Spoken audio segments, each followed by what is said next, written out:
Here comes Old School.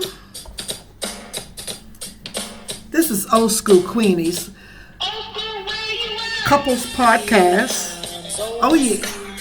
And I got a new hot topic for you every week. Yeah. I'm cutting my music down now. I'm coming at you live from my studio. Yeah, my little small apartment studio. And thank you. I want to thank you. I want to thank you for tuning in.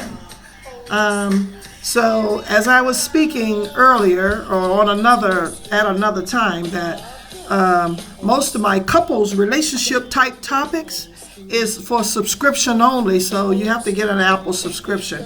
But sometimes, every now and then here, we got the news that I have to report for free.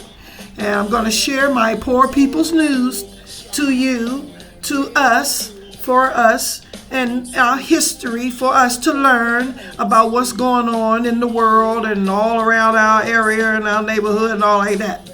So, thank you again for tuning in, and take a listen.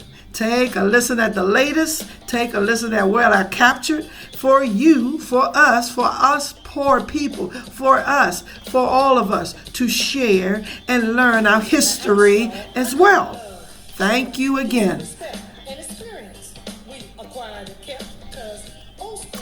Yeah, this is Old School to your new school. Eventually, he did offer me money to recruit girls for him. Offered me $2,000 for any girl I'd bring, or $4,000 a month if I would stay there. But I didn't, because I didn't want to be around him. She says she met other women and girls from Brazil, Romania, France, and Spain at his properties, and that he raped her repeatedly over 2 years. Well, I would see him at like lunch and breakfast and dinner, and then I'd be called to his room. Otherwise, I didn't really see a lot of him. He was always off working, or I spent a lot of time there on my own. I'd sit by the pool or read books. And also I found disposable cameras in the kitchen, which I took to, and I took a few photos while I was there. In New York? In New York. And this is the New Mexico ranch. The photos she took are evidence of all the places Epstein trafficked her to. And it's heartbreaking, it really breaks my heart. And reminders of the darkest times in her life. Unredacted emails show Juliet in contact with Epstein up until 2017. You are one of the victims whose name hasn't been redacted in the latest tranche of emails. What was it like for you seeing those emails published? Well, I have nothing to hide, It's obviously been upsetting because it confuses people, because, obviously the man had terrible grip over my mind. It took me time to heal from the psychological, it was like invisible chains, is a good way of putting it. It was like I was handcuffed invisibly. And I never even told my family, I never told anyone about what happened with him until he died. I haven't looked at these pictures in years, to be honest. For Epstein survivors like Juliet, her memories, though traumatic, are her evidence of just how sprawling and disturbing his operation truly was. Yusuf Babak, Sky News, Cape Town. All right, let's continue with the news from women, or on about women, because I'm releasing it this month of March is Women's Month. So I'm going to give you a couple of more clips that I gathered about women's issues. Residences in the U.S. and abroad, according to U.S. Justice Department documents. When I first became involved, I was horrified by what appeared to be yet another case of a rich, powerful, famous man who was abusing his power against women and girls, underage girls, in other words, children, who were very vulnerable. Some of them were vulnerable because they came from homes where there was only a single parent, families who had serious financial problems. In other words, they were living in poverty. Many of Epstein survivors That was have attorney been pushing speaking. for years to have these documents come out, but it took a law passed with near unanimous supporting Congress In Epstein's case, Gloria Allred says the U.S. Justice Department failed to act when victims reported abuse at his Palm Beach mansion in the mid-2000s. Instead, in 2008, Epstein pleaded guilty in Florida to a lesser charge of soliciting prostitution from a minor. Entered into what has become known as the sweetheart deal, where he entered a plea of guilty. He was sentenced to 13 months in state custody, in jail. He could leave every day and work in his office, where we now know he went not just to work, but he sexually abused girls in his office. Like literally returned to the scene of crime. Literally returned to the scene of his crime and continued to commit crimes. While he was serving his sentence, he only had to sleep in jail at night. So that was a sweetheart deal. Indefensible as far as I'm concerned. The federal government finally arrested Epstein in 2019, but justice for his victims was cut short when he was found dead in his jail cell. He suddenly was found dead in his cell. Either he committed suicide or was a victim of homicide. What do you believe? I can't rule out homicide based on what I've heard and what I've seen. Care to share any details? No. There are just too many unanswered questions. I'm a career prosecutor, and despite what the ranking member said, Pam Bundy. I have spent my entire career fighting for victims, and I will continue to do so. I am deeply sorry for what any victim has been through, especially as a result of that monster. Recently released documents and photos about Epstein's circle redact the names of many famous men. But Allred says the victims' identities are often revealed, even though the government had promised to keep them private. They showed the victims' names in many cases, showed their photos, showed, in some cases, naked photos of victims, some of whom may have been teenage girls. Showed identifying information, driver's licenses, passports, telephone numbers, emails. This double standard of exposing the women, humiliating the women, shaming the women who are the victims, and protecting the powerful, rich, famous men, it's wrong. Like, Big former time President wrong. Andrew, Donald Trump attended various parties with Jeffrey Epstein. I want to know, were there any underage girls at that party or at any party that Trump attended with Jeffrey Epstein? Congressman Ted Lieu was asking this question to Bondi. This is so ridiculous, and that they are trying to deflect from all the great things Donald Trump has done. There is no evidence that Donald Trump has committed a crime. Everyone knows that. This has been the most transparent presidency. He's the one that asked that those files reclaim my time. I got your answer. You said it's no evidence. Allred is concerned the U.S. Justice Department may permanently withhold the names of many powerful men in Epstein's circle who may have committed crimes like him. Some, for example, the president, we know that he at one time was, Jeffrey Epstein said he was his best friend for 10 or 15 years. But at some point that relationship ended. Allegedly there are like 1,000 or more references to the president before he was president. Some of his name, the names, and some of the documents that were talking about him, his name was redacted numerous times. We don't know why. Will we ever? I don't know. And yet there's some places where his name is there. So I'm not saying he committed any crime. I wouldn't accuse anybody of a crime if I didn't have sufficient evidence that I don't know. But I'm saying that's an example. These emails prove absolutely nothing other than the fact that President Trump did nothing wrong. And what President Trump has always said is that he was from Palm Beach, and so was Jeffrey Epstein. Jeffrey Epstein was a member at Mar-a-Lago until President Trump kicked him out because Jeffrey Epstein was a pedophile and he was a creep. Allred says the U.S. Justice Department often overlooks the crimes of wealthy, powerful men, while economically disadvantaged people often receive little justice. Recent deaths of Minneapolis residents Renee Nicole Good and Alex Preddy, both shot and killed by federal immigration enforcement agents, have intensified concerns about accountability and fairness. Well, I think they were murders. They were executions. They were denied their rights. And these are what we call state actors. In other words, ICE is an arm of the state. It's become like a private army or military for the president. I've never seen anything like this in the United States.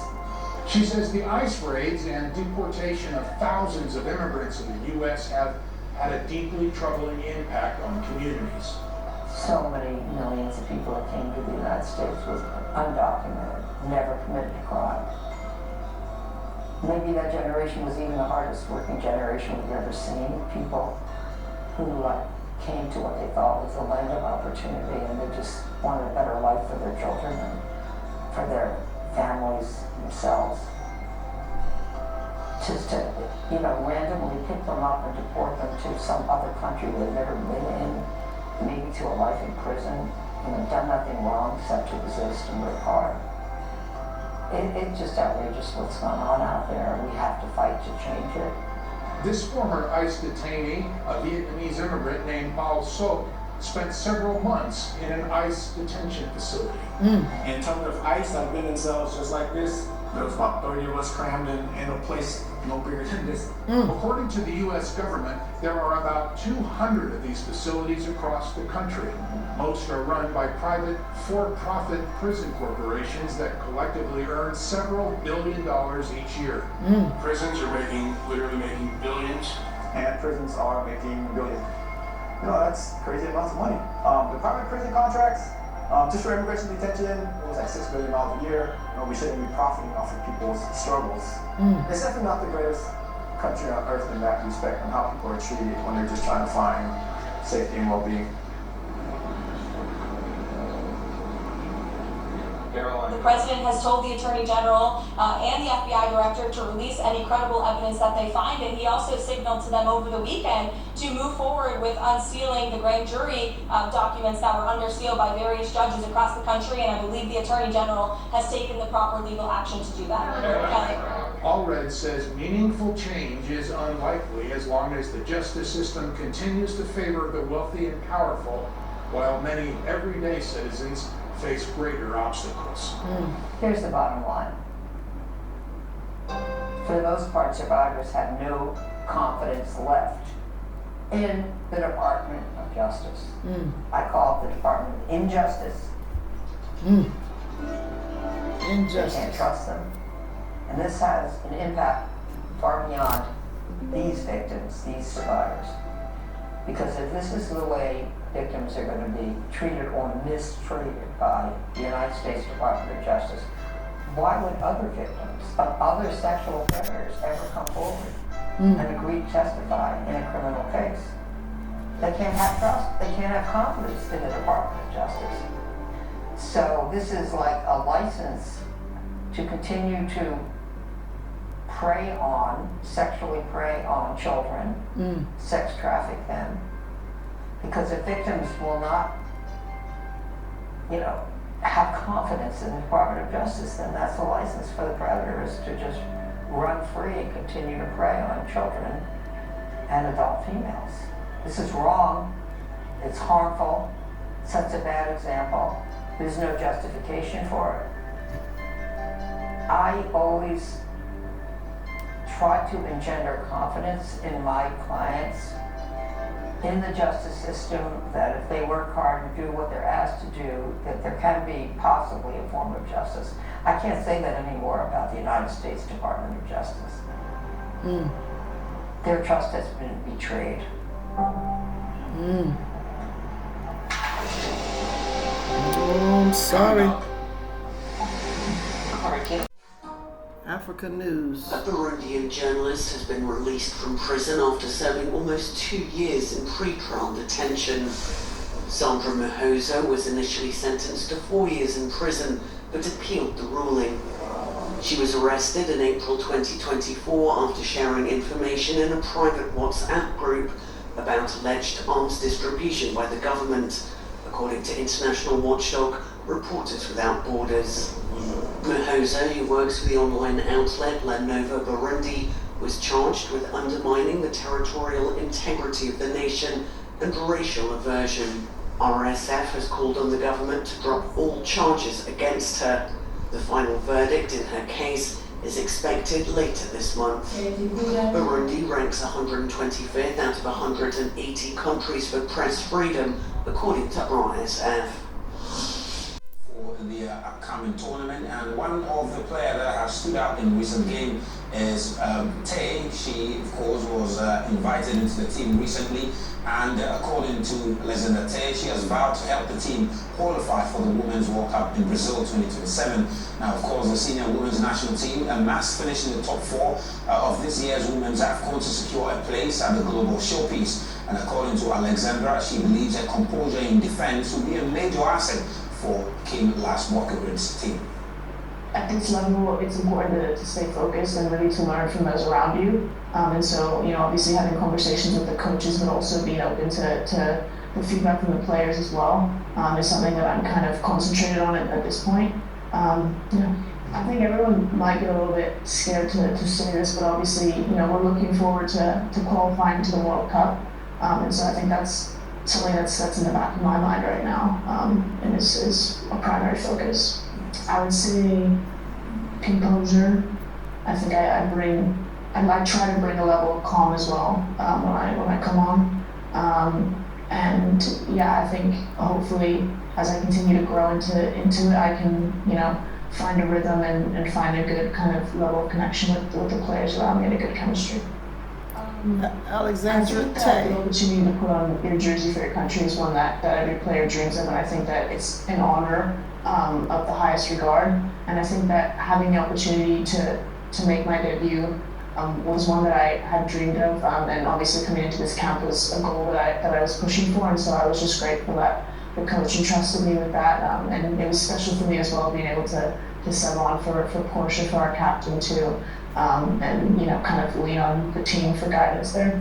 It's honestly hard to put into words because it's something that I think you look forward to your whole life, and as you're going through and you're playing in your club team and in your youth as well, it's something that you're always pushing for in the back of your mind. And so being able to be at this camp is a really truly an honor for me, and I'm humbled to be here. So I think right now, I'm just obviously being here, being I think one of the younger members on the team, I'm just trying to learn from those around me, and be gracious in that, and lean on them for advice and for guidance. And I think that in terms of what I can bring, I think that I have a pretty competitive spirit, and so I hope to bring that. And then as a player, I would say that I try to be pretty composed. Obviously as a center back, that's kind of essential.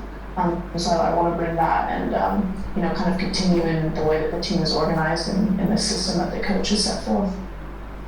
Black Queens. Away from that, the 2026 edition of the Ghana International School Festival took place. Alexandra Tay joined the Black Queens. Across the capital for a day. That from Ghana. That was Black Queens, new edition, Miss Tay in Ghana. Black Queens is a female football club in Ghana. The uncertainties prompted the Confederation of African Football to pledge that the matter is receiving urgent attention and will be clarified in the coming days. Due to start on the 17th of March, Morocco has reportedly warned it may struggle to meet timelines amid heavy scheduling and stadium renovation projects. CAF President Patrice Motsepe has however ruled out changing the dates, saying the tournament doubles as a qualifying event for the 2027 Women's World Cup in Brazil. The uncertainties leaving qualifying teams in an unprecedented logistical vacuum. South Africa said it is ready to step in and host the tournament, with its sports minister on Wednesday blasting Morocco for leaving its status in doubt with just 13 days to go. In a surprise move in November last year, the continental football body expanded the women's tournament to include 16 teams. Nigeria is the defending champion after coming back to beat Morocco 3-2 in the final last year. And innovation. So we are learning and studying how to create the next best decision-making tool for them. So intelligence analysts get all kinds of information, and a lot of this information they have to quickly act for decision-making purposes. So we wanted to provide to them training that they can also utilize with understanding how can you make the best decision. You'll be in a stressful condition, and then how can you combine all the information and visualize it to the public and in front of them through augmented reality technologies. Now, one of the things that obviously is in the public domain today around AI is the cultural sensitivity. Are we building models that are adaptable, that have input that will be applicable to persons of color? And so with that, you also have another project, Elevate Black Voices. Yeah, so Project Elevate Black Voices began almost 5 years ago during the pandemic, and Google had reached out to me to do research with understanding how automatic speech recognition fails when it comes to persons that speak African American English and dialects that basically they didn't have a large-scale data set of this. So we embarked on first creating this large-scale data set of African American English dialects. We went around the country and collected little-known dialects South. We went to Mississippi, Alabama, South Carolina, yeah. I would assume. Right? And then we wanted to see how this could be transformed into AI. Not only for us, but for the larger HBCU community, because we have always been speaking African American English, and we need to protect it and safeguard it and celebrate it. So we are embarking on creating a data consortium that looks at safely innovating with AI for usage of African American English. So we're thinking about, at a base level, educating and training people to understand how to utilize these technologies and how they can safeguard and protect. So I'm fascinated by this because, one, it has a cultural significance and application, but I'm very curious as I think of a student in high school today who probably has come across an issue that they see this fitting. And you had a very non-traditional path to here to do your PhD. What are your thoughts about the pipeline and how we fill the pipeline with enough young technologists that would give us the type of experience, the type of information, and influence, obviously, the outputs? I think it's important to have a large representation. We need a seat at the table in order to make those decisions. And I think by having these structures in place at Howard to facilitate that, and other schools across the country, but specifically Howard, it enables that access to people like me, to people who look like me. And it's important to have that because we don't want everyone who's building these technologies to look and think the same. So we want a big scope of experience, lived experiences to go into this technology. And now I want to welcome Nia Trinham, class of 2026, undergraduate computer science major, to join our conversation. So let me ask you a couple of things. One is, tell me a little bit about your journey to Howard. What brought you here and why computer science? So both of my parents are HBCU grads. My dad went to Hampton, my mother went to Hampton and graduated from Norfolk State. And so they always instilled in me that I should go to the HBCU and they would not be paying if I did not go to the HBCU. And I remember, I think it was the summer before I graduated, I did a road trip across the states to go to different HBCUs. And I came to Howard and I was like, oh, this is the one. And so the reason why I got into computer science specifically was because growing up, I'm a huge gamer, and growing up I played lots of video games like Tomb Raider or GTA. And so I remember playing these games and never really seeing heroes and heroines that look like me, specifically Black women. And so I wanted to change that. And so coming to Howard was about, and going into computer science was about, number one, becoming a game developer or game designer or producer. And then number 2 is about starting my own company, eventually showcasing off Black women, Girl Magic, and just Blackness in general. And so why research? At the undergraduate level, students tend to be focused on really just acquiring the technical knowledge in a particular field. What do you think your research experience has lent to you? And maybe you could talk a little bit about the research you've been doing. Yeah. So I currently am working on the ONR project for XR, AR, and VR for tactical decision making. And so the reason why I got into research was because I believe research is important. I wanted to gain experience. And then in addition to that, I wanted to expand the way I do research, the way I see users, and how that impacts different people. And so the work I've been doing on the AR, VR team is more around design, user interfaces, and also simulations too. So hopefully when we can put in simulations, and then when we go into that, more around like what is it going to look like, how are we going to show people, and also how can we create a design that is user focused and that accounts for other people's disabilities and things that they may not have. So Neil, I'm fascinated by you're taking your gaming experience and wanting to almost see yourself inserted into it. What advice do you give for that 10-year-old girl who's going to, hear this, listen to this? What should she be thinking about, and why a journey to computer science? Yeah. So I'd say number 1, start coding. It's extremely important. I think number 2 is start asking people around you about math. Math is extremely important in game development. And then understanding what your passion is. I think if you have a passion for it, then you have to do it. And so that's something I'd say to my younger self, yeah. Dr. Washington, I'm going all the way back to Howard West and kind of my vision then to try to just get us involved in a way. I was very concerned about kind of how students get hired. But more importantly, I also wanted the faculty to, see things and to be exposed with Googlers in a way that would empower them, all the way to where we are today. And you're still involving students heavily in what you're doing, which I certainly admire. What's your advice for those students who are coming up today, filling that pipeline? What would you like to see them do and focus on? So I say this in every class. So like from a human-computer interaction to a software development, that they can be involved at the consumer level. Yes, you can get a job in tech, but you also can create jobs within your community for your student groups, for these next big things that people aren't thinking about. So if I'm an older individual, I'm not thinking about the new and best things as it relates to your generation, and they have wonderful ideas.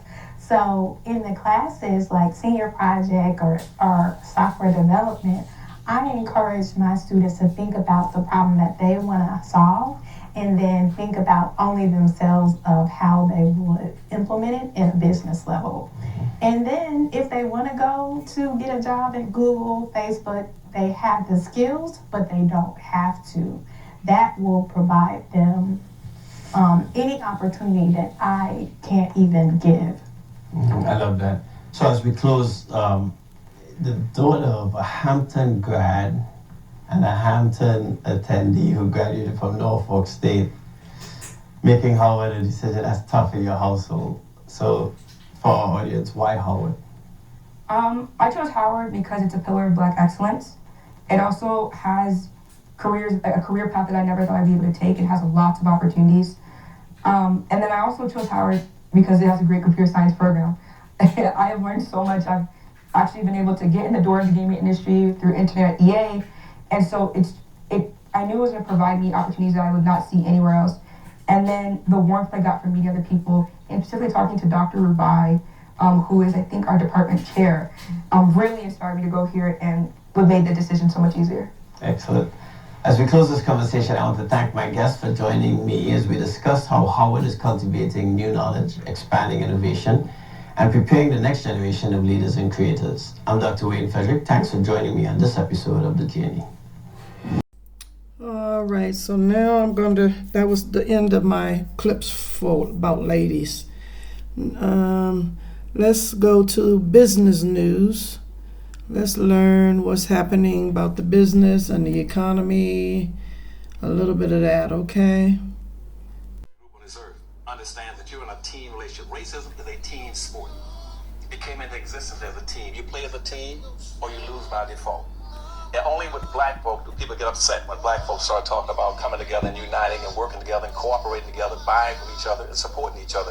You know why? For a simple reason that everybody understands. You come together and unify, that signifies strength.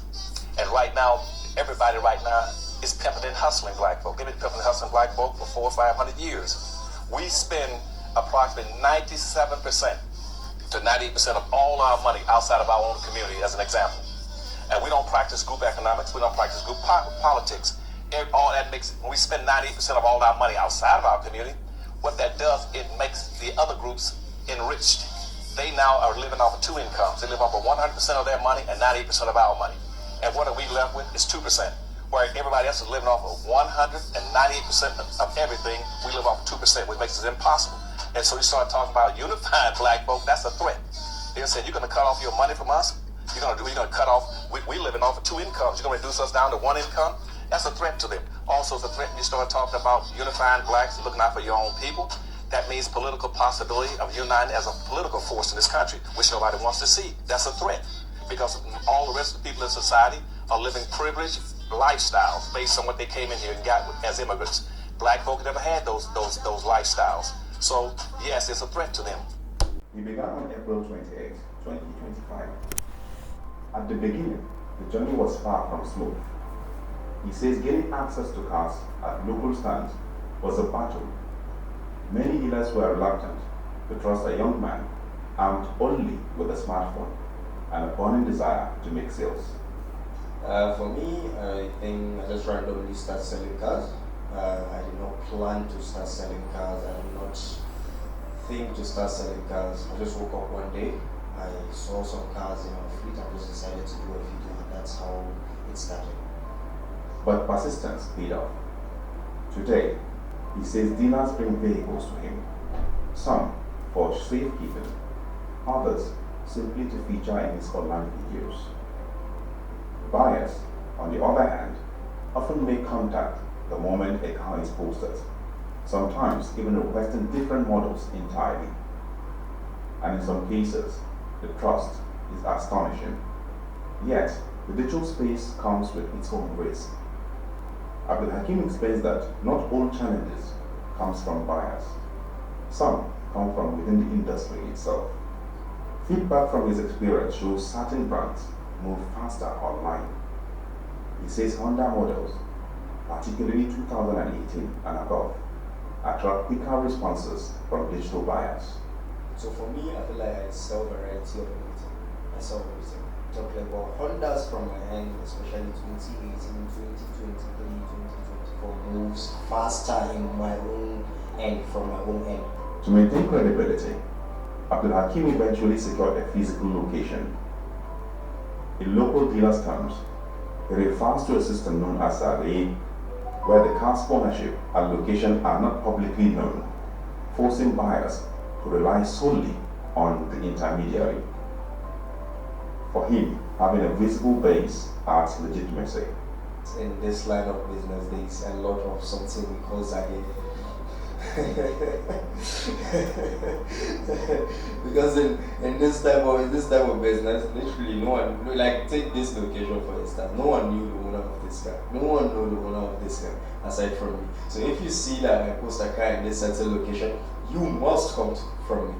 But Abdul Hakim is not alone. Muhammad Munir, his colleague, began his journey online as far back as 2020, learning the ropes from a friend. By 2024, he says recognition started growing, all thanks to social media. Well, I started selling cars around 2020. So I basically started online. So I have a friend of mine that used to, stay at the dealership. So he was actually my connect. He was the one that showed me most of the things about cars. So slowly, like I've been patiently enough.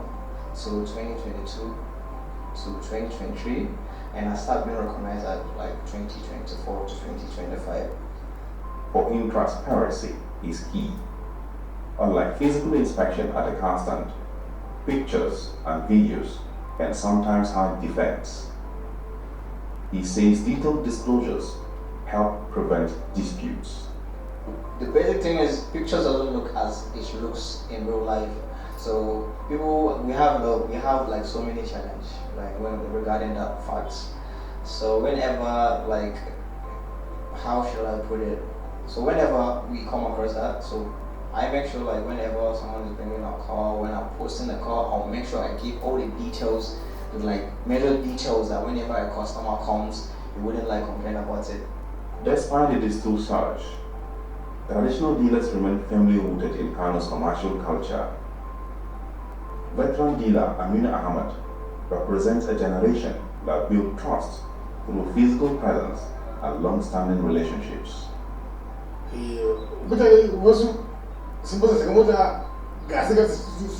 is about choice. Some like to see it physically, some buy it via social media, and when you see it in reality, it's not that which you saw online. From buyers like Muhammad Ismail, the process often begins online with a few clicks, likes, and sharing, but ends physically. After spotting a black 2018 Honda online, he decided to verify it in person before making payment to Abdul Hakim Ahmed. I was searching online, this business is this online. I was searching and looking for black Honda. I saw this one, I said let me give it a try. I'm not an online person, but I said let me give it a try because I'm fellow at the car center. Advises caution, stressing that digital discovery should be followed by physical verification to avoid fraud. Industry observers say what is happening in Kano is a classical reflection of a global shift in trends. Digital marketing expert Oladimeji Oluwasegun says social media has redefined the automobile buying process. The traditional way of selling cars is the buyer simply go to the showroom and ask for possibly a test ride and the rest of it. But with the introduction of social media, it's give the industry a big shift. Now, going to the showroom is not even the beginning of the business anymore. The beginning of the business starts from social media. For digital marketing, negotiation begin in the comment section, and serious buyers move to DMs to seal deals. Testimonials, targeted advertisements, and measurable engagement have introduced metrics that traditional car stands never tracked. With the social media, you could really do what they call target advert. You can say, okay, I want to advertise a particular brand of car that costs a particular amount of money, and you target people that are in that range of particular amount of money. In Kano, the engine of commerce is no longer revving automobile engines at car stands. It is also streaming live. Standing here at this car stand, it is clear that most of the vehicles you see on our road today were purchased in one or two ways, either spotted online through social media platforms or seen physically at a car stand like this before being bought. At the end of the day, the decision rests entirely with the buyer, whether you choose the convenience of scrolling online or the assurance of inspecting a vehicle in person. The power of choice remains yours. Ibrahim Isa, TVC News, Kano. All right. Business. The United States took advantage over the last 50 years, basically since the 1970s, of its own position in the world by arranging to buy from the rest of the world and to give them in exchange those little cheap green pieces of paper called the US dollar, which cost nothing to produce. So the French would work and make wine and send it here, and the Japanese would work and make enormously interesting electronic equipment and sell it here, and on and on and on. And we would give them these green pieces of paper. Very good deal for the United States. Cost nothing to produce the paper, and we get real stuff that human labor had to produce. But it's even better. What did those foreign countries do with the green pieces of paper? If you hold the paper, it does nothing for you. You just can look at it.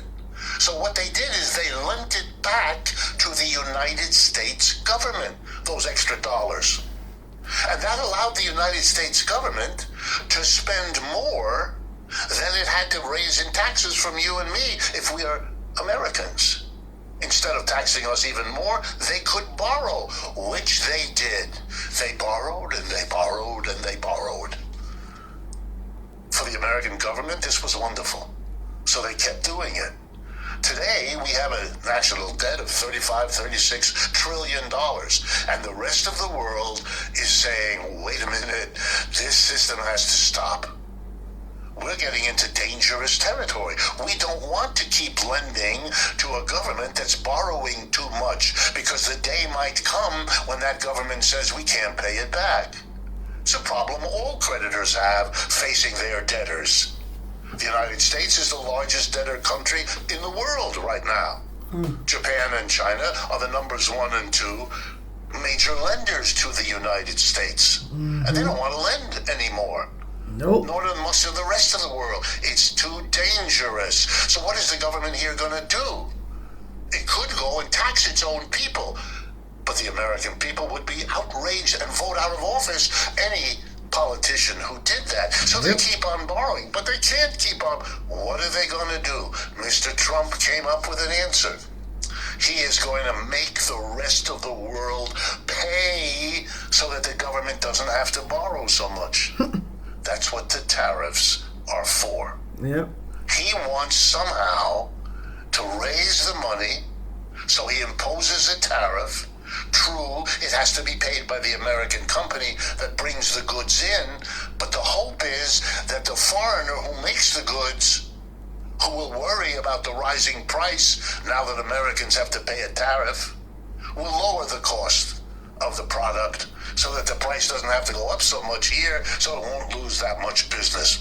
Is that a long shot? You bet. Yep. Are foreign producers going to play along? I don't think so. Nope. I think they're going to look for every conceivable way to get around these tariffs, Yep. to move their trade to other countries that don't impose such tariffs, Yep. to retaliate to the United States with tariffs of their own in the hopes that that will bring down the American focus on tariffs.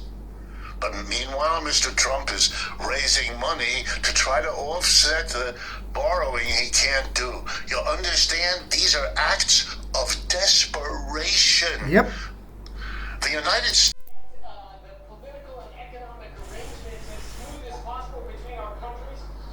The arrangements the US wants don't seem to align with those of student protesters in Caracas. Oil is secondary here. They want the Trump administration to finish what it started and to see hundreds of political prisoners being released.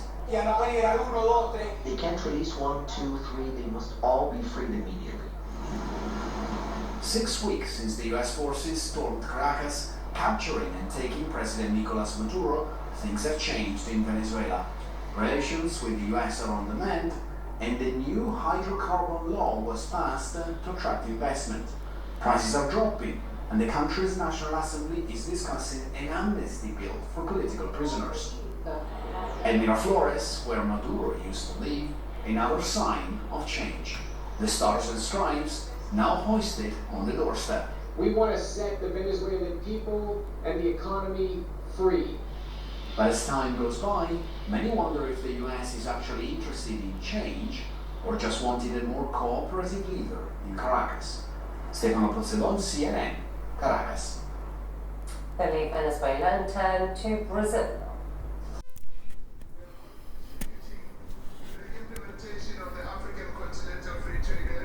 Expand trade between African countries, to drive industrialization and to create jobs. South African firms, our banks, our farmers, our manufacturers will be leading suppliers to an African market of 1.4 billion people whose working age population will double in the next 25 years. We are building mutually beneficial relations with all countries on terms of equality and respect. Now, in a world where powerful nations often assert their dominance and influence over less powerful nations. Our country's commitment to sovereignty and self-determination is sacrosanct. It is not negotiable. And we will stand firm on our sovereignty and promote our national interests, our values, and the rights of our people. We are clear that we will continue to respect the rights and sovereignty of other nations. But we must be equally clear that we will not be bullied by any other country in the world. We will forge strong partnerships with like-minded countries to increase our shared resilience to global disruptions. Building on our presidency of the G20, which all attest to having been very successful, we continue to advance the priorities of the Global South. Now these include inclusive growth, debt relief, climate action, reform of global governance institutions, and the beneficiation of critical minerals at source, as we said. Drawing on the work of the G20 Extraordinary Committee on Global Inequality, we are working with other international partners towards launching the International Panel on Inequality. This is an important pillar of the global effort to reduce inequality within and between nations. We continue to champion multilateralism and strengthen humanitarian diplomacy. South Africa remains clear and consistent, a consistent voice for international law, for justice, and for human rights. South Africa will continue to support conflict prevention and peacekeeping efforts of the United Nations, the African Union, and SADC. We are proud of the participation of South African soldiers in peacekeeping missions in many parts of our continent since the advent of democracy. All right, that was the South African president, and he was doing his State of the Union address, South African president, and I got that from, I don't know what TV station, news station I got it from. So I just added that on to the back of the business and economic news because he was addressing in the State of the Union about the economy at the South Africa that he's trying to project.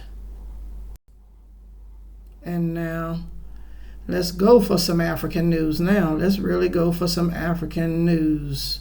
Yeah, let me get some clips on what's happening in our African countries' hood. Who are experiencing this firsthand. You heard what Clayton had to say. What do you make of South Africa's messaging? What do you make of South Africa's strategy in terms of this conflict? Clearly, messaging has been there, but I don't think it's enough for those people who are frustrated, who are affected, who are in those countries, because it's like being in a danger zone, and therefore you must accept and understand how they respond, because they are caught in a very difficult situation, and of course the emotions will be high. And the truth of the matter is clearly there hasn't been an evacuation of the South African citizens, and therefore those who are stranded, who are affected, will feel hurt when government is not doing something. On the other hand, we had Yusuf talking about even America itself. Last week until Friday, American citizens were very angry that the administration had decided to launch attacks and join this war. On the other hand, they are not doing anything to help their citizens to leave that region that is now engulfed in a terrible war. And therefore there are shortcomings, truth be told, from different countries. And if you speak to any citizen of any country who's trapped in a war zone, you want to leave as soon as possible. And therefore, it must be a situation where the government is doing something, but the reality is there are also challenges. When the airspace is closed, then you can't fly in.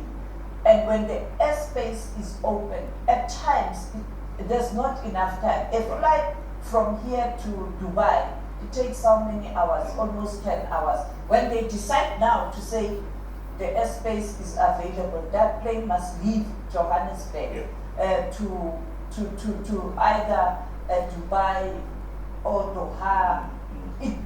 There's no time unless you partner with other countries who are around there. The airlines such as the Emirates, your Qatar Airways, your other, like even the Ethiopian airline, if there are planes that are in those regions, because Ethiopian airline does fly to all those countries in the Gulf region, and they constantly have a plane perhaps that is supposed to come out of a particular country. You can arrange that your citizens can fly when the airspace is available, but it's understandable. I mean, to be trapped in a war zone is traumatic. How do you? I am Akosua Prempe, your presenter from the United States of Africa TV. Tonight we speak for justice, not revenge. We speak for a continent that has waited too long to reclaim what rightfully belongs to her people. Return the gold you looted from the vaults of Burkina Faso. Return the uranium profits you still collect from Niger. Return the billions of our reserves that sleep in foreign banks. And return the sacred artifacts of our ancestors, the pride of Africa that you still display in your museums. You say restitution is complicated, but what's complicated is justifying how a former colonizer continues to profit from nations it once enslaved. You say it's legal, yet those laws were written by thieves. You say it's not simple, but it was simple when you took everything. This is not just about money. It's about restoring spiritual, political, and moral balance. Africa is not rising to destroy. Africa is rising to rebuild. And no house can stand on cursed ground where ghosts of oppression still roam. So, Mr. President, and to every nation that still holds what is ours, you have two choices. Return what you took and walk beside us as equals, or cling to the past and watch Africa rise without you. Because hear me clearly, Africa will rise, proud, united, and unstoppable, not in your image, but in our own, not by your permission, but with the blessing of our ancestors. Good evening, Africa and the world. I am Akosua Prempe, your presenter from the United States of Africa TV. Africa, as continental Africans who've been to in my husband's country of Ghana, we call these people like me Bintus. I've been to America, I've been to Britain. We Bintus, we got issues. We go back home with an attitude. We think just because we've been to, we know more than the ones at home. That attitude has got to change. And it's one of the reasons why many people are not making it when the Bintus go back home. We also have African Americans who go to Africa thinking, I'm going to tell the Africans, I know more than the Africans. Well, guess what? You're wrong. Because Africans have a lot to teach you too. So there's a need for an attitude adjustment. Realization that we have something to offer, but they too have something to offer us. What is needed is for us to work together, because united and understanding each other, that's the only way we can come together in a meaningful way and build the Africa that we want. The only way we can effectively go back home as African diaspora to accomplish two things. One, just to bring the expertise that is needed, but two, I remember 2 years ago, President Trump was addressing the African heads of states, and he said, I don't know why you guys are poor. My friends go to Africa poor, they come back rich. Are you with me? So for those who think the African heads of states are calling you to come home because they just want your money. Wrong. We are saying, if you don't show up and you stand up and be counted, next time the contracts go to the Chinese, shut up. How do we give you contracts when we don't know where you are? How do we know about your business when you don't stand up?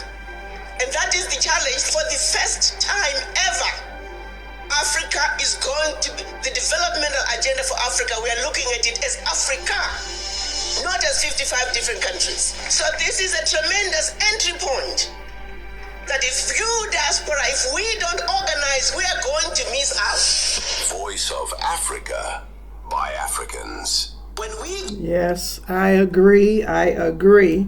Although I've been to Africa and all like that, I'm a been to, but I don't come with that attitude. And I try to tell my Black Americans to leave your attitude at home, leave your uppity attitude at home, and come with an open mind to join and learn and respect Africa's culture. I've always preached that. I'm gonna preach that right now because I have an upcoming skating event that I'm trying to do come August, a tour.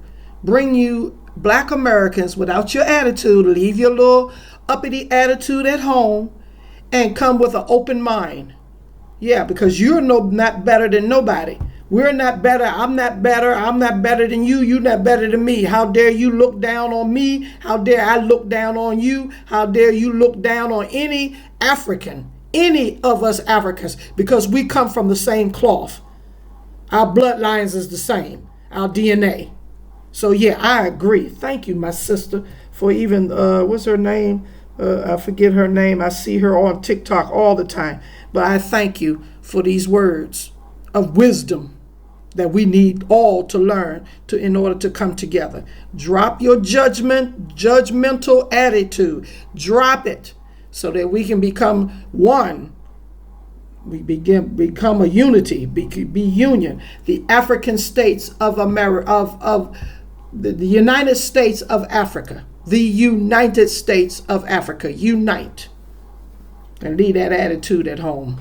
Zambia has rejected a more than $1 billion U.S. funding package, saying conditions set by Washington do not align with its national interests. It has now joined neighboring Zimbabwe in turning down the Donald Trump administration's health initiative.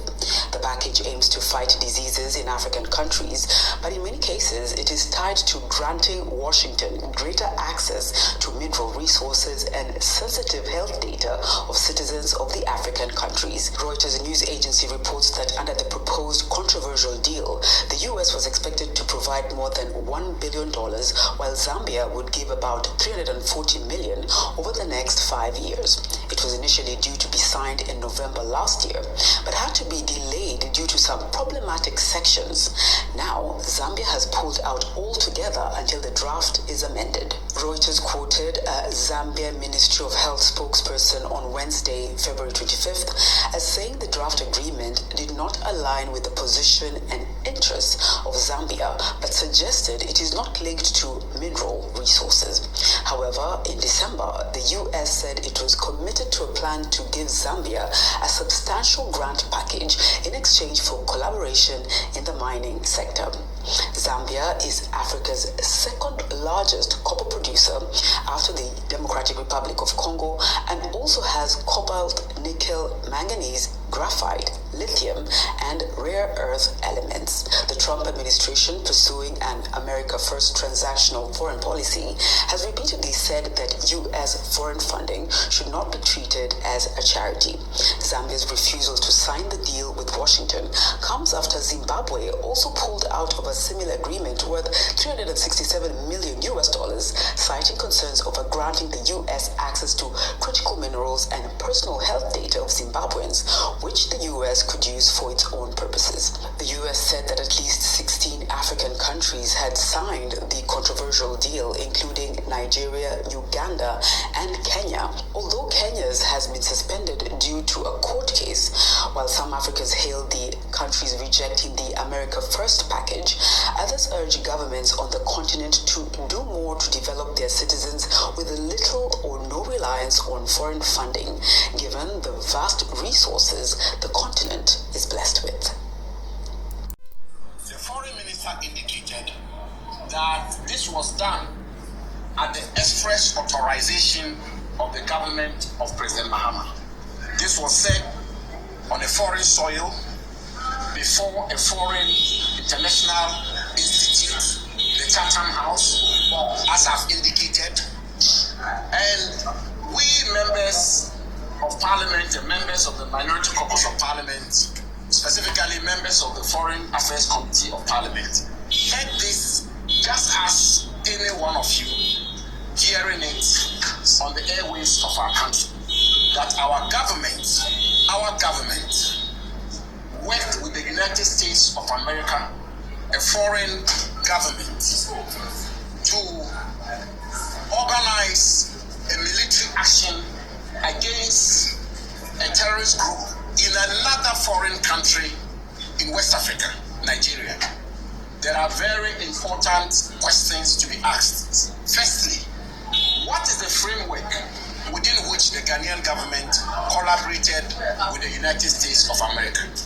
We are reliably informed and we are reliably guided by the former Minister of Defense, who's on my right-hand side here, that at no stage in the 8 years of the Akufo-Addo administration did the government of Ghana get into any agreement with the United States to have Ghana be used as a base for launching military attacks in other foreign countries. So at what stage and through what legal mechanism or framework did our government collaborate and agree with the government of the United States of America to unleash a military action and airstrikes against a terrorist organization in a foreign country, Nigeria? That is the first question. The second question, if the government of Ghana entered into any such agreement with the government of the United States of America, the dictates and tenets of our national constitution are express and clear that such agreements must necessarily elicit parliamentary approval. And so if there was any such agreement, why has the government as yet not tabled that agreement before the Parliament of Ghana for ratification or otherwise? Thirdly, what are the national security implications for our country with this kind of collaboration? Does Ghana become a target of ISIS? Does Ghana become a target for other terrorist organizations? What measures have been put in place in Ghana to ensure that our citizens are protected and our national security is safeguarded? And so what measures has the government put in place in the light of this extraordinary disclosure by the foreign minister, the very high-ranking official of the government and a member of the National Security Council of the government, that our government on the blind side of all of Ghana, the media, civil society, parliament, and other stakeholders in our country collaborated and cooperated with the United States in December last year, some three months ago, to authorize a military action from Ghanaian soil into a foreign country against a terrorist organization. What measures have we put in place to protect Ghanaians? These are the three fundamental questions we ask. And we conclude by making this strong and firm demand that the Minister for Foreign Affairs should appear before Parliament immediately to brief Parliament the circumstances under which the Mahama administration collaborated with the United States to perpetuate this military action in Nigeria, and what framework, legal framework, was it that they took this action and tabled it before Parliament for the consideration of Parliament. And finally, to give the Ghanaian people the needed assurance that Ghana is not being unnecessarily exposed to terrorist organizations. Thank you very much. Ghana has had a privilege to, and America has also had the privilege of signing agreements with Ghana in 1998, 2002, 2015, and all these agreements were put together in a document called Defense Cooperation Agreement, the Statutes of the United States Forces, in 2018, and I signed it on behalf of Ghana. In all these agreements, At no point was the United States or any other country allowed to use the territory of Ghana as a launch pad to attack any individual, any nation, any group of person, or any organization. In fact, for the United States to even bring armed military aircraft, you will need the permission of Ghana. For them to launch any attack, you will need the express permission of the government of Ghana, particularly the president. Unless the foreign minister is telling us that there is another agreement that has been signed between 7th of January 2025 and now, what he has disclosed to the world poses a serious risk to you, the citizens of Ghana, and to Ghana as a whole. We all want to help fight the terrorists. We all want to quench it. And we partner with various countries, including the United States. But no government should be allowed to ask a foreign country without a formal agreement to use our territory to bomb, attack, or kill anybody without our permission. And the foreign minister needs to immediately brief the people of Ghana through parliament. How that happened, what permission they used, under which agreement that this was allowed for, and what is it for Ghana? You cannot put us in harm's way and get nothing out of it. I think that is not a good decision. It should never have happened. And the foreign minister needs to know that any Ghanaian today is in harm's way. Remember, these terrorists are not just in Nigeria. They are in Nigeria working actively against the government and the people there. They are in Togo working actively against the people there. They are in Ivory Coast, Northern Ivory Coast, working actively against the people and the government. They are in Niger, they are in Mali, they are in Burkina Faso, they are Mauritania. They are around us totally. We are one of the few countries that we can say that we have not been attacked, even though our citizens have died. We are literally inviting them by the statement of what the foreign minister has said. He's literally inviting these people to attack us. And not saying that it is wrong, it's not good. He likes using the word reckless. I will not use that word for now. But I think that it is not a good thing he did. The way he went about talking about it, that's not how a diplomat should talk. And we think that he should come to Parliament and explain to the people who gave him that authority to do that. If the president gave him that authority, the president needs to explain to the people of Ghana under what agreement did he allow our territory to be used to attack citizens of another country. I thank you very much. Yeah, thank you very much. President Donald Trump last year. Well, CGTN's Chris Ochamringa takes a look at that from Kinshasa. This land in the east of the Democratic Republic of Congo holds huge deposits of coltan used for powering electric vehicles, smartphones, and computers. But persistent conflicts have caused the government to lose revenue from this critical mineral. According to the UN, the M23 rebels took control of the mine in 2024 and reportedly collect more than $800,000 in taxes. Last year, the US government mediated a peace deal between the DRC and Rwanda in exchange for access to the DRC's critical minerals. And now the DRC is offered a short list of minerals, including copper, cobalt, manganese, gold, and lithium to US investors. The move has been criticized by opposition figures. Lorsqu'on dit qu'il y a une liste de minéraux qu'on a remis à Trump, when you talk about the list of minerals sent to President Trump, you should know that it's just a piece of paper. We Congolese people will not accept another King Leopold II. That Belgian king thought the DRC was his shop. He ruled our country from 1884 to 1908 as his private property. We are an independent country that should control its own mineral wealth. Some of the critical minerals offered to the US, like copper and cobalt, are found in southeastern DRC where there's no conflict. That has raised concern about the US's real intention of offering to broker peace. Les cartographies des minéraux présentées ne concerne pas forcément les... The fact is that the map of the minerals offered to the US are not only in North and South Kivu provinces where the conflict is going on. When you consider areas like Tanganyika and Katanga, you realize those provinces have not had any military operations. For the US, the deal is essential to secure minerals for its industries.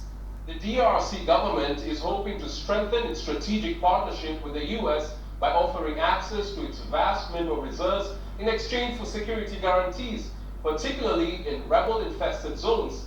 Details of the extent of US involvement in mining and the actual economic benefits for the DRC are still unclear, but authorities in Kinshasa are betting on this framework of cooperation as a lifeline to revitalize the highly contested sector.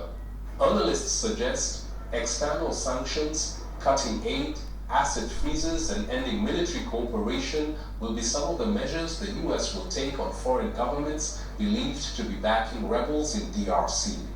This deal is seen as part of the US government's policy of getting access to minerals around the world in order to reduce its reliance on China. Congolese authorities believe the deal will end the long cycle of violence in the east of their country.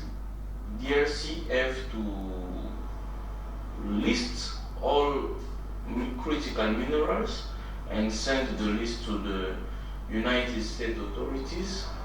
We have also to give a right of first offer to United States company. United States have to secure the supply chain. They have also the role to be the mediator of the political and security issue in the region. And Rwanda have also a big role in that deal because they have to help in the building of peace in the region. US agencies have stepped up efforts to secure strategic minerals around the world. For many Congolese citizens, peace in the east of the country is a major goal, but they also want the perpetrators of the violence to be held to account to end decades of impunity. Chris Ochamringa, CGTN, Kinshasa, Democratic Republic of Congo.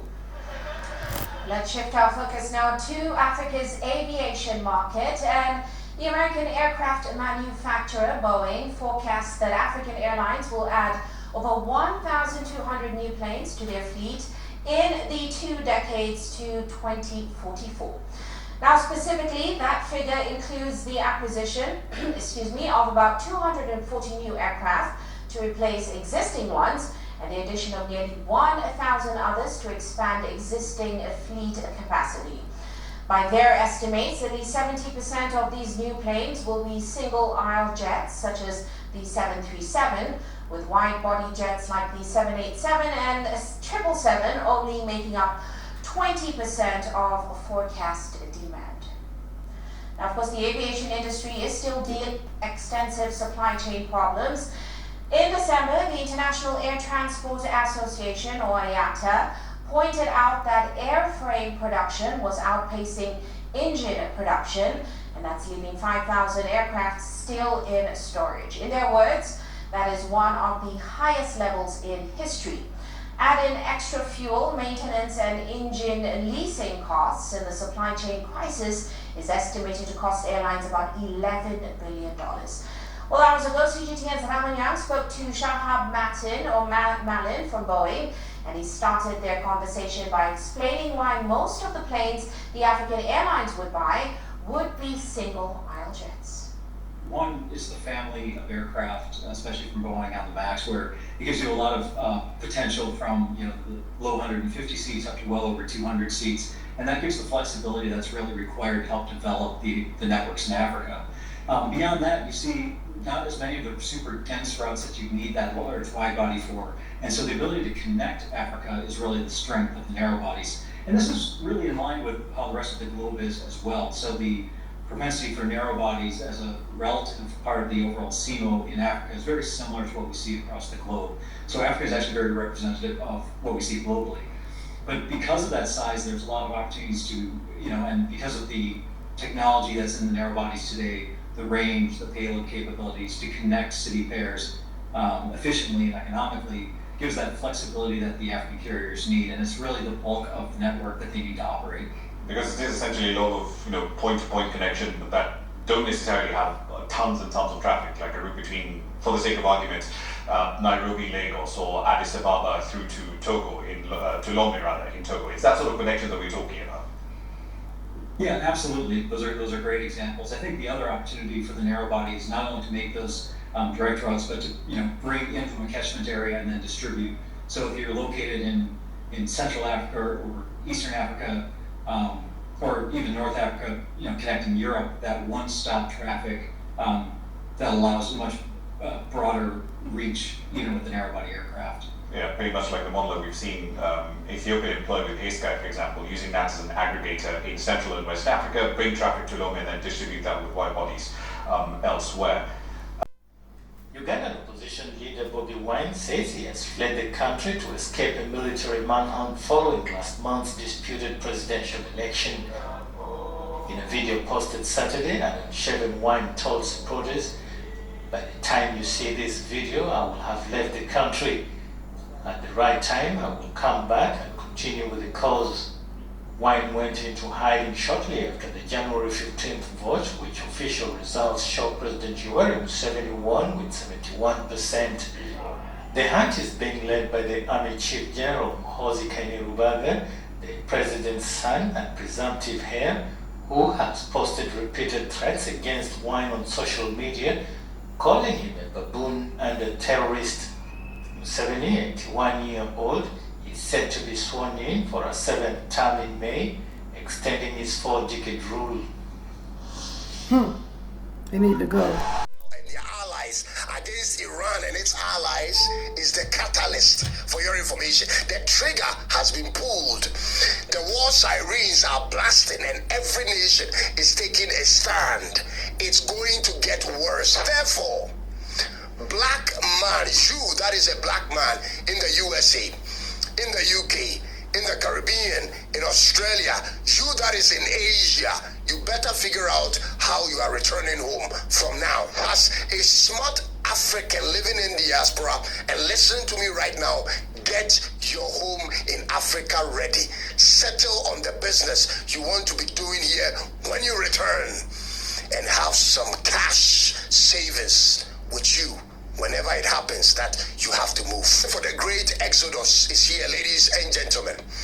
We, the black people of Africa, our continent will become the safest haven for the world, and we have a chance to make it so. The wars are coming and nothing can stop them, for your information. This war between the US, Israel, and their allies against Iran and its allies is the catalyst, for your information. The trigger has been pulled. The war sirens are blasting and every nation is taking a stand. It's going to get worse, ladies and gentlemen. The Middle Eastern neighboring countries Iran is sending bombs to will eventually have to retaliate. And when that happens, Turkey and some of the Middle Eastern countries that support Iran may join in, ladies and gentlemen. Therefore, black man, you that is a black man in the USA, in the UK, in the Caribbean, in Australia, you that is in Asia, you better figure out how you are returning home from now. And to those that are descendants of the slave trade, I'm talking about the African Americans, listen up. There is only one place you will be totally accepted just the way you are, and you know it. You know it's among your people, and it's among us, the Africans. I suggest you stop waiting around and get yourself acquainted with the possibility of moving down here. There is a whole continent to build. Iran will very soon run out of missiles. Mark my words. Very soon they are going to run out of missiles. In fact, right now, few Iranian missile plants have been hit. They will be forced to buy from China and Russia, and that may include buying nuclear bombs. As this war, ladies and gentlemen, as this war progresses, it will become more fatal and aggressive. And therefore, international diplomatic laws and agreements will be crossed. United Nations collective decisions will be ignored. And I repeat, everything will be possible at that level. And so, assume the worst case scenario and start planning now. Get yourself ready. China, Russia, and Turkey are aligning with Iran. You know it. Yep. These two countries, China and Russia, might end up selling nuclear bombs to Iran. You know that is about to happen. Yep. China is currently suffocated because it depends on Iranian oil. They see how the US is systematically attacking their friends. They know sooner or later they might be attacked in some way, shape, or form. So, ladies and gentlemen, I'm using this opportunity to ask 4 questions to every African living in the diaspora. And I hope when you hear these 4 questions, your answer to all of them will be in the affirmative. My name is Cyrus, and this is Tuntum Network in Accra, Ghana. If today is your first time watching us, do us a favor. Be sure to subscribe and click on the bell for more of our videos.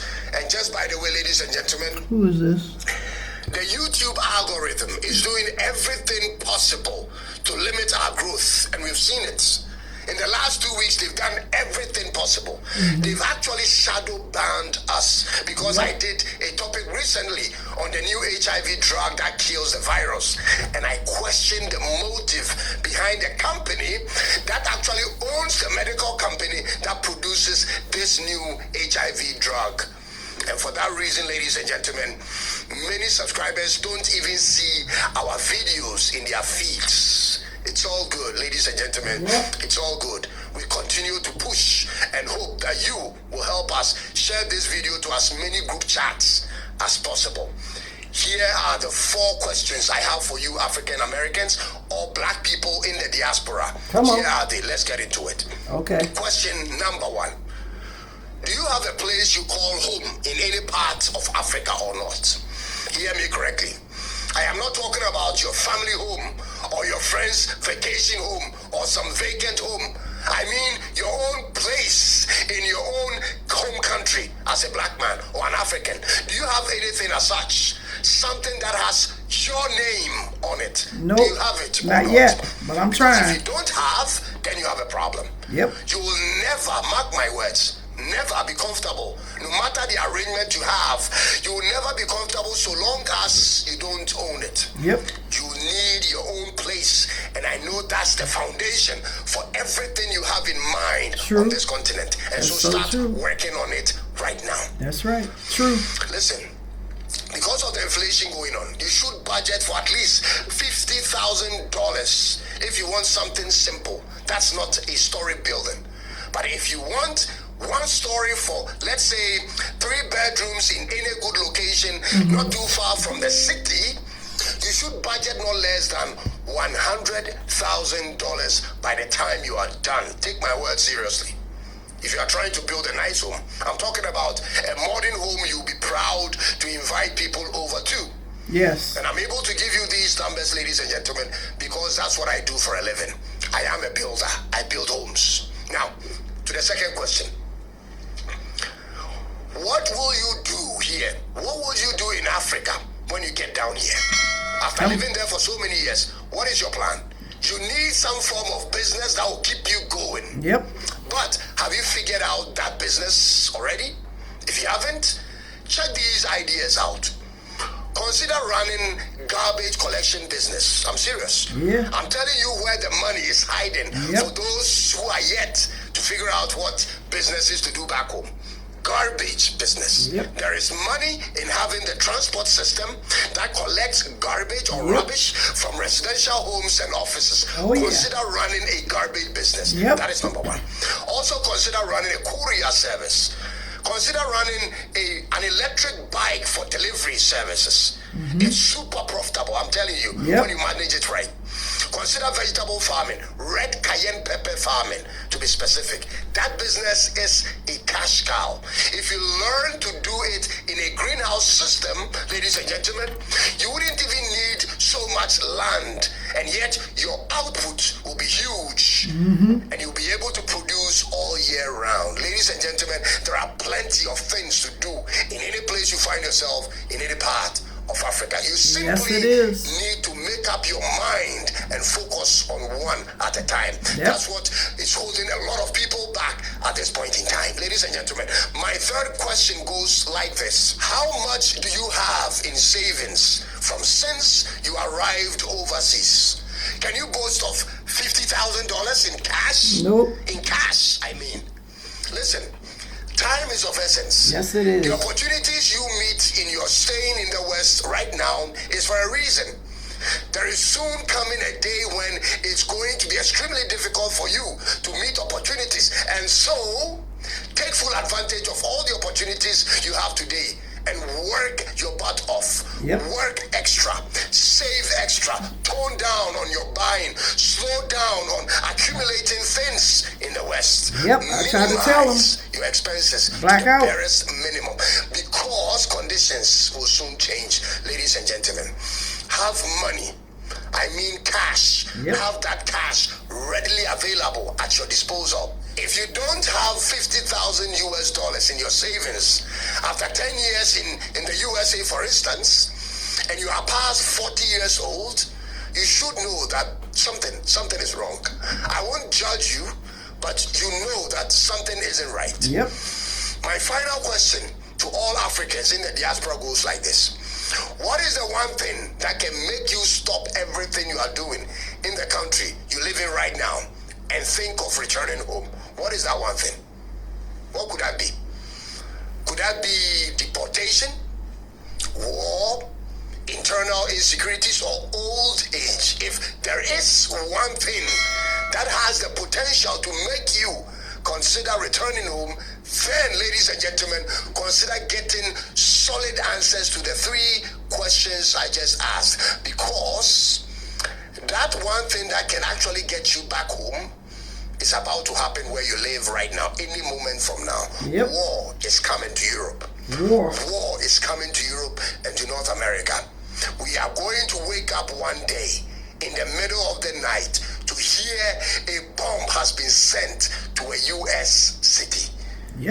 This shouldn't shock you when it happens. The European Parliament is on red alert for bombs as we speak right now, ladies and gentlemen.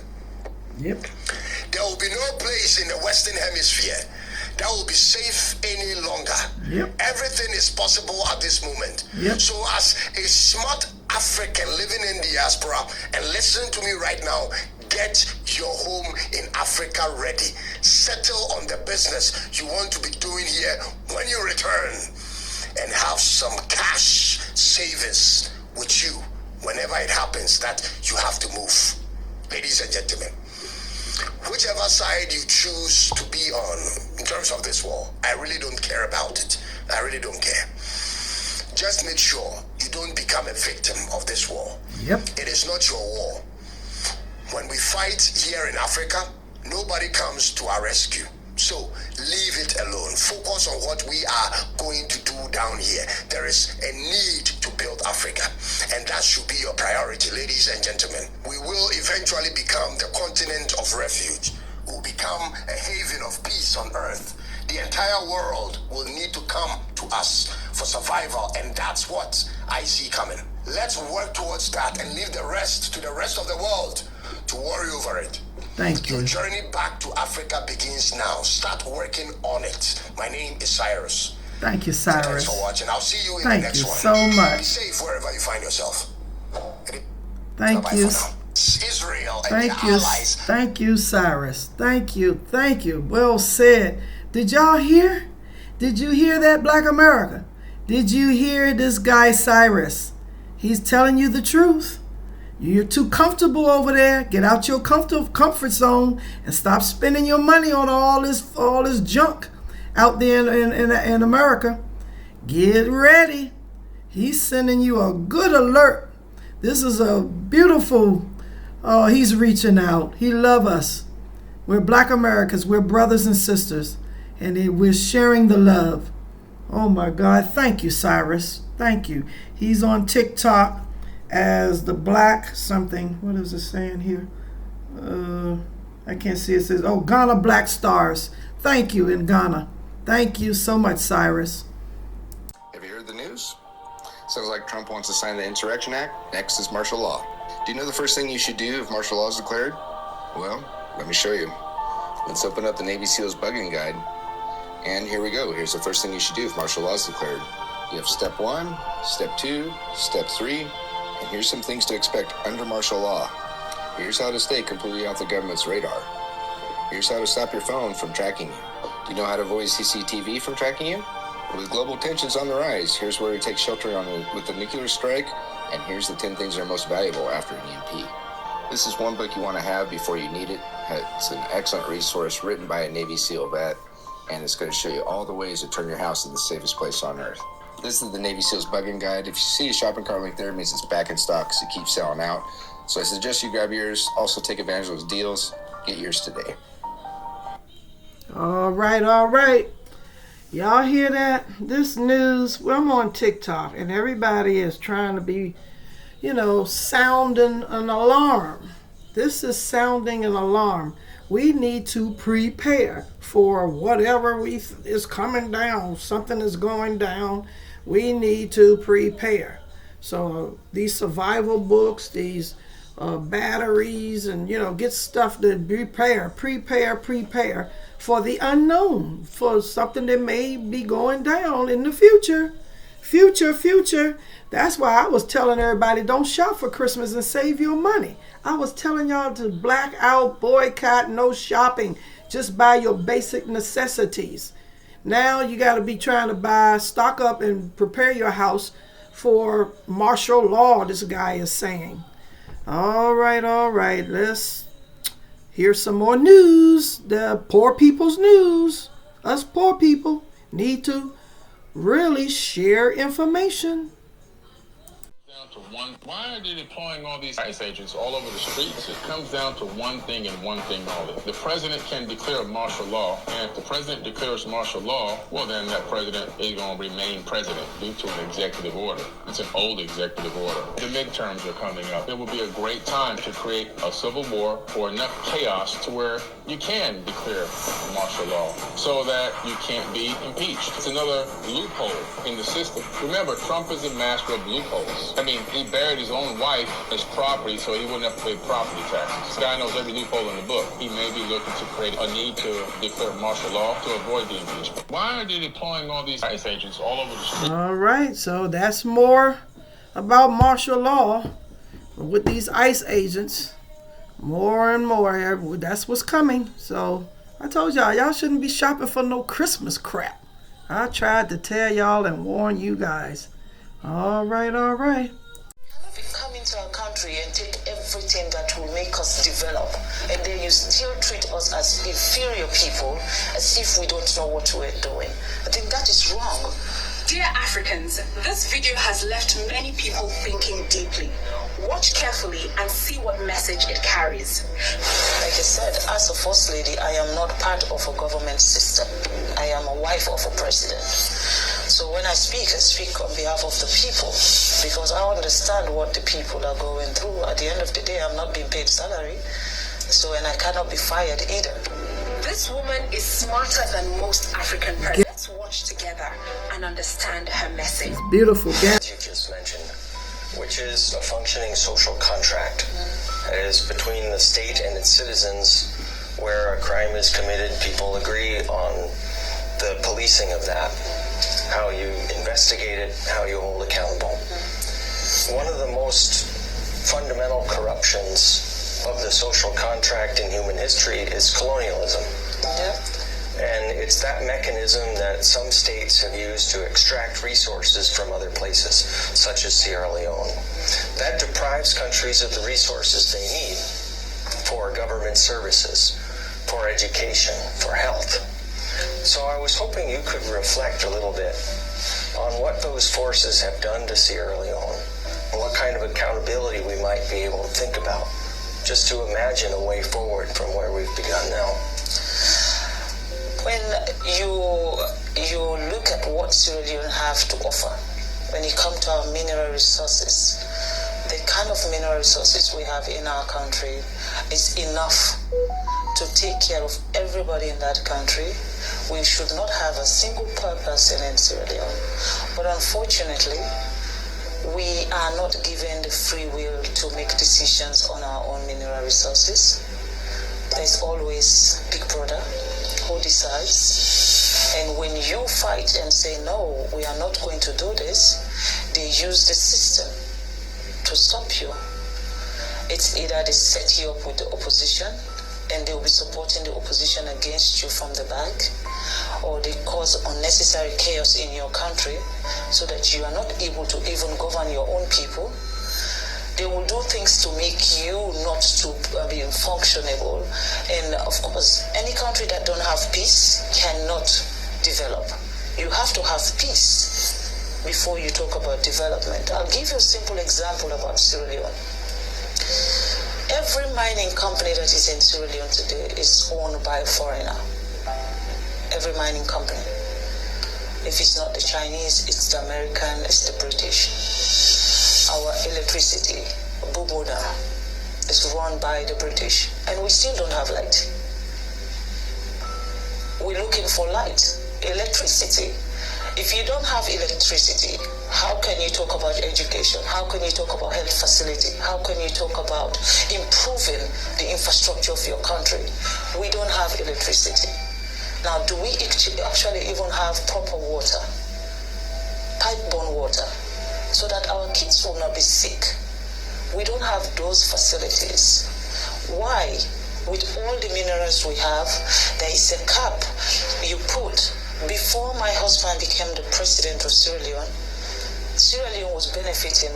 They said, what's the word? 0.000.1%. What is that? Basically, a company can take as much as $100 million out of the country in terms of minerals, and then they can just give the country $10,000. Now, what will $10,000 do for our health system? What does $10,000 do for our educational system? And these are the things I believe that are stopping Africa from progressing. We don't have a say. The sense about us celebrating independence, I don't know why we celebrate independence, because we are not free. That is my own take. I'm not speaking also on behalf of the government of Sierra Leone, nor am I speaking on behalf of His Excellency the President. I am speaking as Fatima, as a citizen of a country who believes that things need to change. Sierra Leone. We have to have that sense of patriotism in our countries, and our leaders also should be subjected to that. You know, it is not only when you were talking about election and then everybody come out and celebrate, and after election, that's it. Accountability. Who accounts for what is happening? Who is the one who is changing the narrative of what is happening? Like I said, as a First Lady, I am not part of a government system. I am a wife of a president. So when I speak on behalf of the people, because I understand what the people are going through. At the end of the day, I'm not being paid salary, and I cannot be fired either.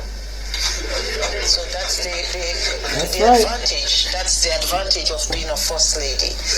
But I believe that for Africa, what is happening in Africa today, it needs to change, and it needs to change now. There is no time like now. Because for Sierra Leone, we now have a president who believes that we cannot wait for other people to come and develop us. That's right. We cannot wait for another country to come and prescribe how our country should be run or what we need in our country. You know, this divide and rule, if you're close to China, we will not come to your country. If you're close to America, we will not come to your country. I mean, the fight that is between England, Europe, America, China, Russia is not a Sierra Leone fight. That's right. That's right. That's not our problem. Yep. We're fighting for our daily bread. We're looking to have education, just like America. We're looking to have good health facility, just like Europe. We're looking to have governance structure where one single person cannot be the dictator of a nation.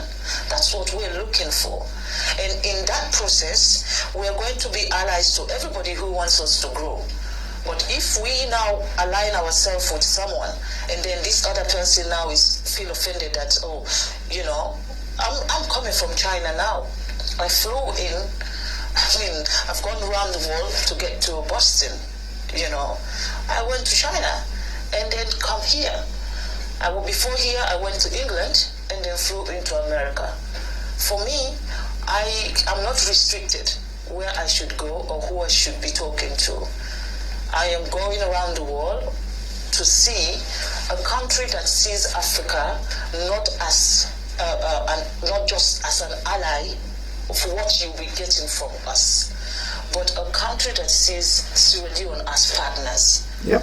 And treat us with respect. Yes. You cannot be coming to our country and take everything that will make us develop, and then you still treat us as inferior people, as if we don't know what we're doing.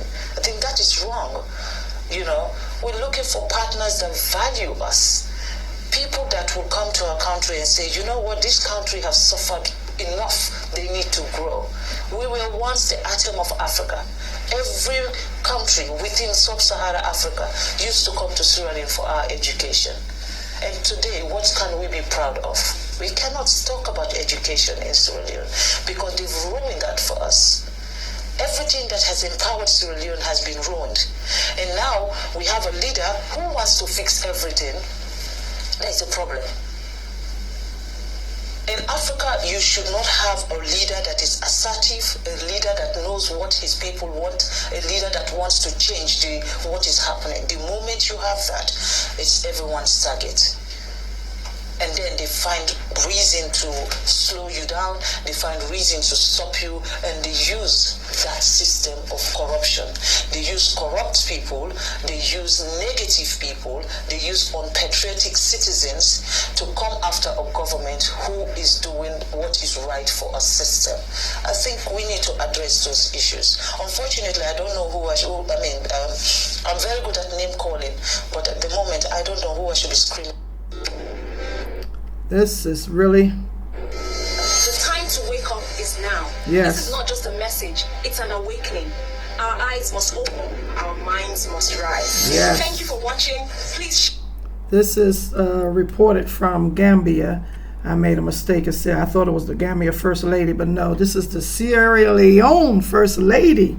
And so this is Women's Month, and I got to really praise her. She is sharp. She's on the money about, hey, if your outside help is trying to come in here with hidden agendas, we can't trust you. You know, we need to be on our own. And I thank her. I thank you.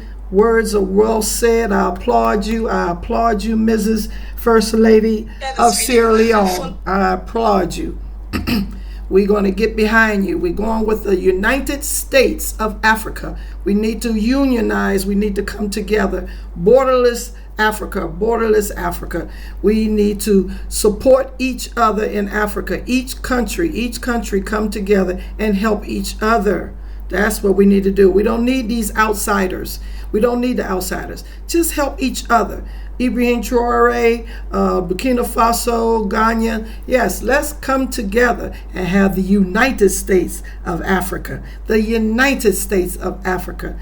Yes, ma'am. Miss First Lady, I'm right with you. I'm right with you. Any way I can help you, I'll try. Point you in the right direction to people you can trust.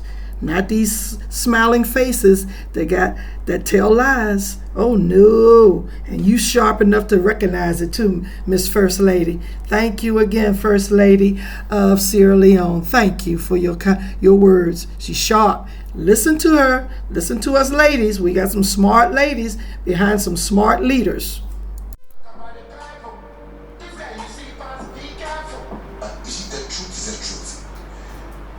Going to an office like that for you to tell me the car was a stolen car.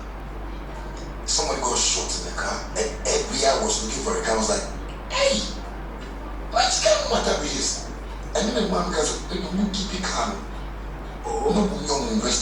According to Shatawali, the situation has been deeply troubling, especially after investigators told him the luxury vehicle was allegedly connected to a criminal case involving Nana Kwabena Amoah, whose name reportedly appeared on a custom declaration document linked to the car.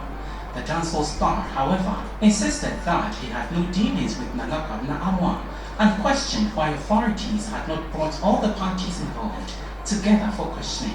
I don't even know about everything they are talking about Kwabena. I don't know about Kwabena Dubai. I don't know about Nana Amoah or Kanwasi. Somebody has come to do some loose stuff with you, and who they are there? Send me brand materials. Recently, get the Apple, new coffee because they have collaboration things, and meanwhile everything ceased. He further claimed that throughout the investigation, authorities had never placed him and the individuals mentioned in the case in the same interrogation room to verify the allegations. On my friend, we are not pretending boy and better. And as this thing as if it's been going on, they've not even called me and they do why sitting in an interrogation room. I said, did you give Shatta the gun? They've not done that. Shatawali strongly disputed claims that he could not provide documents proving ownership of the Lamborghini, insisting that he had handed over all relevant paperwork to investigators. It was the car documents I gave to them. The car documents.